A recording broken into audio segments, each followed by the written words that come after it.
देश कौन से तारीख को और कौन से साल को स्वतंत्र हुआ है? सिर्फ हाथ ऊपर करना है।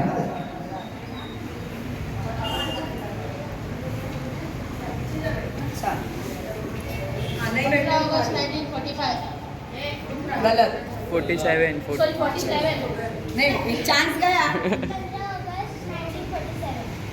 15 अगस्त 1947। अब हमारा जो ये देश 2 बार साल में 2 बार हम लोग झंडा लहराते हैं। कौन? चिल्लाना नहीं है। 15 अगस्त आणि 26 जानेवारी। शाबाश, तालियां बजाओ इसके लिए। अब मुझे बताना है 15 अगस्त को हम क्या कहते हैं? कौन बताएगा? वही हाथ ऊपर है। स्वतंत्र दिवस। शाबाश, तालियां बजाओ इसके लिए। अब 26 जनवरी को क्या कहते हैं? 26 जनवरी को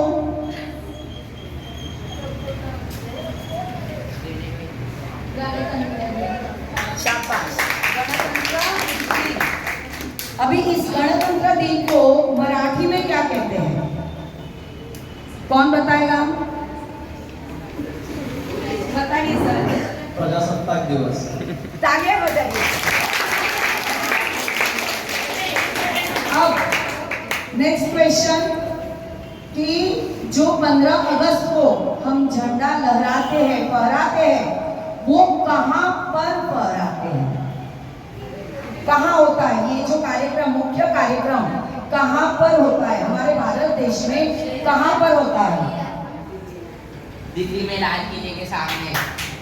ओके, दिल्ली में लाल किले पर होता है, लाल किले के सामने नहीं होता। अब इसी से संबंधित यह जो झंडा फहराते हैं हम लोग, तो वो किनके शुभ हस्तों से फहराते हैं, लहराते हैं? कौन बताएगा? स्वतंत्र दिन के दिन जो झंडा लहराया जाता है वो किनके शुभ हस्तों से होता है? कौन बताएगा?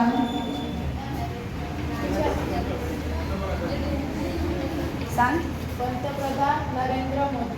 अभी ये वर्तमान स्थिती की बात कर रहा है, वर्तमान काळातली ती गोष्ट सांगतोय।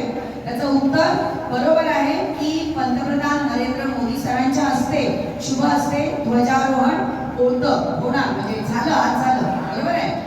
पण देशाचा त्या वेळेला जे देशाचे पंतप्रधान असतात त्यांच्या शुभ हस्ते स्वतंत्र दिनाच्या दिवशी झेंडा फडकवला जातो।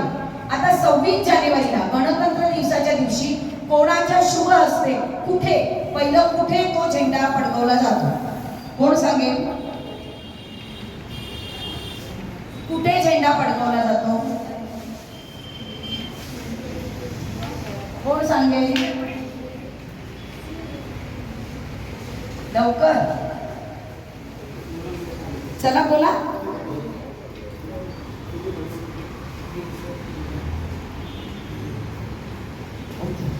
मी सांगते तुम्हाला। 15 ऑगस्टला स्वतंत्र दिनी लाल किल्ल्यावर झेंडा फडकवला जातो, तर 26 जानेवारीला प्रजासत्ताक दिनी तो राजपथावर, म्हणजे राजमार्ग जो आहे तिथे तो फडकवला जातो। आता कोणाच्या शुभ हस्ते फडकवला जातो? कोणाच्या शुभ हस्ते? बघा, याच्यामध्ये जिंकणाऱ्या मुलांना बक्षीस आहे, त्यामुळे सांगा, उत्तर द्या मला। जसं स्वतंत्र दिनाच्या दिवशी पंतप्रधानांच्या शुभ हस्ते, तर प्रजासत्ताक दिनी कोणाच्या शुभ हस्ते? कोण देईल उत्तर? हात ऊपर करो, हात ऊपर करो। नाही बोला। हाँ, कोण बोलला? एक मिनिट, एक माइक बोल बेटा। उत्तर बरोबर दे। राष्ट्रपती। शाबाश। तत्कालीन जे राष्ट्रपती असतात आपल्या देशाचे, ते तो झेंडा फडकवत असतात। आता तुम्ही आतापर्यंत ऐकलं स्वतंत्र म्हणजे काय? ध्वजारोहण, आणि दुसरा शब्द ध्वज फडकवणे या दोघांमध्ये जो फरक आहे तो फरक मी तुम्हाला आता सांगणार आहे. 15 ऑगस्टच्या दिवशी आपण काय करत असतो, आपल्या देशाला स्वातंत्र्य मिळालं आणि त्यावेळेला इंग्रजांचा झेंडा आपल्या देशावर फडकत होता. आपल्या स्वातंत्र्य सैनिकांनी जीवाचं बलिदान देऊन आपल्या देशाला स्वातंत्र्य मिळवून दिलं आणि तो दिवस होता 1947. त्या दिवशी 14 ऑगस्टला, ऐका व्यवस्थित, 14 ऑगस्टला रात्री 12 वाजता, म्हणजे रात्री 12 वाजता म्हणजे 15 ऑगस्टला, तेव्हा आपला देशाचा झेंडा आपला इथे फडकवण्यात आला. मग तो आता कशा प्रकारे, चला आता सगळ्यांनी उभं राहायचंय बाळांनो, उभं राहा सगळ्यांनी. आणि इंग्रजांचा झेंडा आता खाली उतरणार आहे आणि आपल्या देशाचा झेंडा ध्वज आसमंतात फडकणार आहे. आपल्या झेंड्याला आपण तिरंगा म्हणतो, तर ब्रिटिशांच्या काळात जो झेंडा होता त्याला नॅशनल जॅक असं म्हणतात. तर हा नॅशनल जॅक आता 15 ऑगस्ट 1947 रोजी उतरवण्यात आला आणि आपला तिरंगा अभिमानाने फडकवण्यात आला.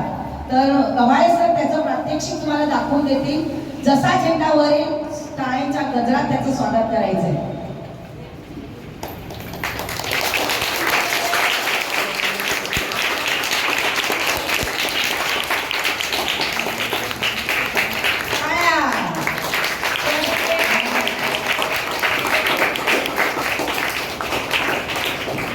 अभिमानाची गोष्ट आहे आपल्या देशासाठी की 15 ऑगस्ट 1947ला हा झेंडा फडकवण्यात आला. तर बाळांनो एक गोष्ट लक्षात ठेवायची आहे, एक साथ बैठेंगे, बैठ जाओ. आता बघा 15 ऑगस्टला काय होतं की झेंडा ध्वजारोहण, काय म्हणतात त्याला, ध्वजारोहण.